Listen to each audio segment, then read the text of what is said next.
C'est bon, on a toutes les bases. Vous avez un objectif, une épargne de précaution et vous venez d'établir votre plan d'action. Quel que soit votre âge ou votre objectif, il vous faudra des cryptos à hauteur de 5% minimum de votre portefeuille. C'est la classe d'actifs la plus volatile que j'aurai à vous présenter, et le simple fait d'en posséder présente plusieurs avantages. Alors déjà, c'est très rentable, évidemment. Elles présentent un rendement énorme depuis leur création qui gravite autour des 30% par an. Mais elles sont aussi très prometteuses, comme nous le verrons juste après, en plus d'être une classe d'actifs complètement à part. Si les actions chutent, ça ne sera pas forcément le cas de la crypto, donc c'est toujours sympa d'en avoir un peu même si vous êtes retraité ou presque. Elle vous sécurise, aussi étrange que ça puisse paraître compte tenu de la volatilité impitoyable de cette classe d'actifs, qui peut très bien se doubler ou se diviser par deux en quelques mois. Et il y a deux raisons pour les acheter en tout premier. La rentabilité déjà, car si on fait 30% par an sur 15 ans, on obtient un chiffre beaucoup plus impressionnant que 5% par an sur 15 ans, donc achetez les actifs sécurisés à 5% par an plus tard. La volatilité se contre de deux façons. Déjà en vous diversifiant, ce qui est prévu dans la suite du plan bien sûr, mais aussi en ayant du temps devant vous. Plus l'investissement est volatile, plus il est judicieux d'avoir le temps de laisser un crash rebondir, donc achetez-les au tout début de votre parcours, tant que la retraite est encore loin. Les cryptos sont la première étape de ma stratégie des 5 paliers, dont je vous glisse le lien vers la vidéo en description. Elles suscitent un engouement mondial pour plusieurs raisons. Leur principale raison d'être est de permettre à tout le monde d'échapper complètement au système financier traditionnel, en offrant une alternative décentralisée. Donc elles offrent une liberté financière nettement accrue, et vous permettent théoriquement de payer n'importe quoi à n'importe qui, sans intermédiaire, et surtout de façon parfaitement sécurisée grâce à l'ingénieux système de la blockchain. Mais ça ne s'arrête pas qu'à la finance. Prenons la logistique par exemple, un secteur d'activité qui a priori n'a rien à voir. Ici, la blockchain peut améliorer la transparence et la traçabilité des colis expédiés. Par exemple, chaque étape du transport d'un produit peut être enregistrée sur un registre blockchain, ce qui réduit la fraude, les erreurs humaines et les litiges. Ça garantit que les informations sur l'origine, les conditions de transport et les délais soient accessibles en temps réel pour toutes les parties impliquées, producteurs, distributeurs, clients. Prenons un exemple pour vous illustrer ça, parce que je suppose que ça reste un peu flou. Dans un système classique, suivre la traçabilité d'un produit comme du chocolat nécessite de rassembler des informations séparées sur les agriculteurs, les transformateurs, les transporteurs et les distributeurs. Si un problème est détecté, comme une contamination à tout hasard, tracer l'origine du produit prend beaucoup de temps car il faut remonter toute la chaîne à travers plusieurs pays différents. Et d'ici à ce que l'origine du problème soit trouvée, donc par exemple un parasite dans le cacao, encore une fois à tout hasard, eh bien ce même cacao aura déjà été énormément distribué, vu la lenteur de l'examination. Avec la blockchain, chaque étape, donc récolte des fèves, transformation, expédition, peut être enregistrée en temps réel sur un registre unique. Si un problème survient, on peut immédiatement identifier le lot concerné et sa source grâce aux données immuables, sécurisées par la blockchain. Donc évidemment que l'intérêt principal est la finance décentralisée, les faibles frais et la sécurité que ça engendre, mais vous voyez bien que ça ne s'arrête pas du tout là. Je vous parle de la blockchain depuis le début, c'est en fait une technologie de stockage et de transmission d'informations, transparente, sécurisée et fonctionnant sans organe central de contrôle. Imaginez un grand livre de compte numérique, partagé entre des milliers d'ordinateurs à travers le monde. Chaque transaction ou information ajoutée est validée par un réseau d'utilisateurs, puis enregistrés de manière immuable dans des blocs chaînés entre eux. Cela garantit une grande sécurité et une transparence totale, ce qui rend la blockchain idéale pour y accueillir des monnaies, des crypto-monnaies. Vous en savez déjà pas mal, maintenant on va voir sur quelle crypto il est intéressant d'investir. Sachez tout d'abord qu'un peu n'importe qui peut créer une crypto-monnaie, et il existe une arnaque avec. Imaginez un peu que je crée le Dave's Coin. Il y en a 100 millions, et moi et mes proches en possédons directement 50 millions, soit 50%, qu'on achète un peu au fur et à mesure, pas en une fois. Imaginez que le Dave's Coin prenne de la valeur rapidement, grâce à l'engouement créé sur les réseaux sociaux. Vous voyez des posts disant que c'est l'opportunité du siècle, et que le prix grimpe chaque jour. Les influenceurs vous disent qu'ils y ont investi eux aussi, alors vous vous dites que c'est safe. Une semaine plus tard, la capitalisation atteint 1 million d'euros. Moi et mes proches qui possédons 50% des tokens vendons tout d'un coup. Le prix s'effondre évidemment, et les investisseurs se retrouvent avec des tokens sans valeur, alors que moi et ma team en avons plein les poches.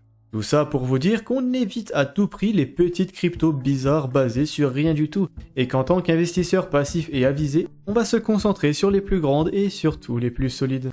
La base se compose forcément de Bitcoin. Je pense que d'en placer au moins 50% de votre portefeuille en crypto, c'est bien.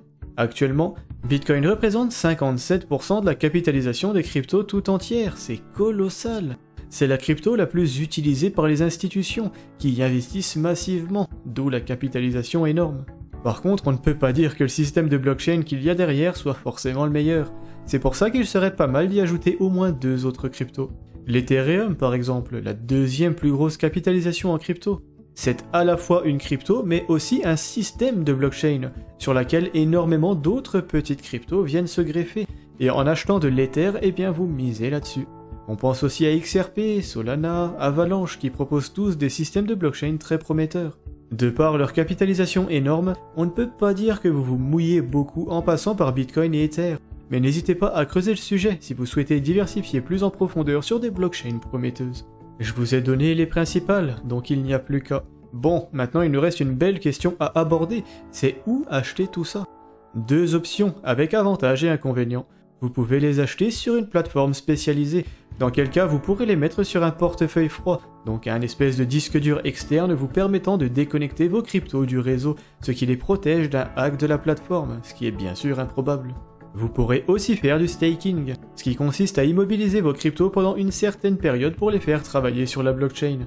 Vous serez récompensé de 3 ou 4% par an, mais vous ne pourrez pas les revendre en cas de crash.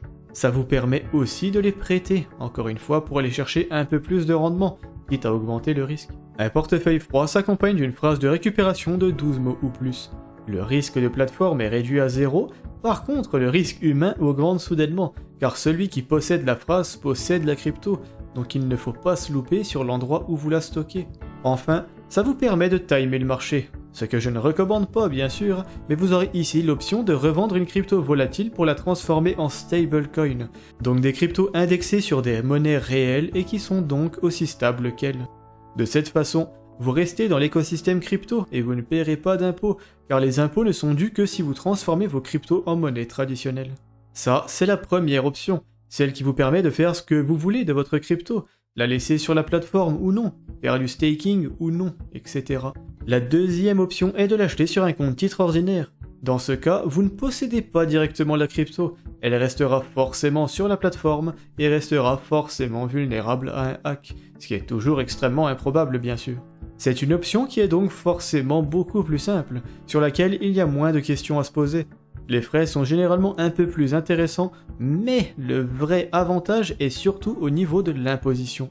Les cryptos, c'est 30% sur plus-value, dans tous les cas. Mais depuis un compte titre, vous pourriez transférer vos cryptos sur le compte titre de votre enfant, ce qui gommera complètement les plus-values.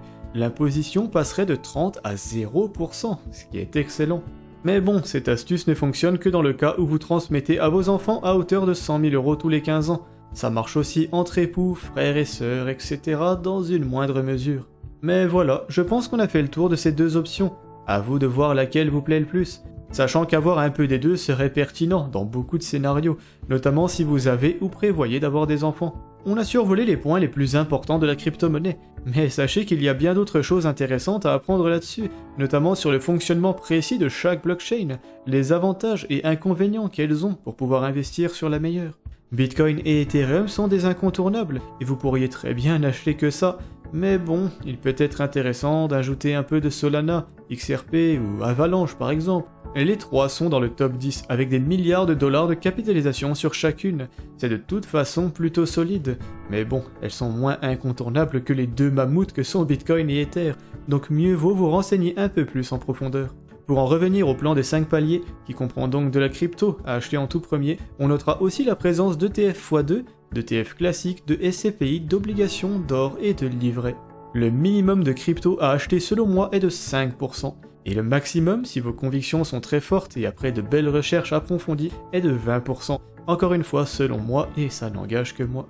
Perso, je vise environ 10%, et je les achète sur compte titre pour avoir la flexibilité de les vendre d'une seconde à l'autre si quelque chose d'inattendu se produit, et surtout pour esquiver éventuellement les impôts, bien sûr.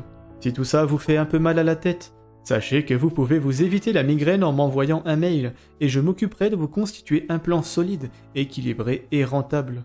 Constituer le plan nécessite beaucoup de compétences, mais l'appliquer est par contre enfantin, étant donné que tout se fait en ligne en 2-3 clics.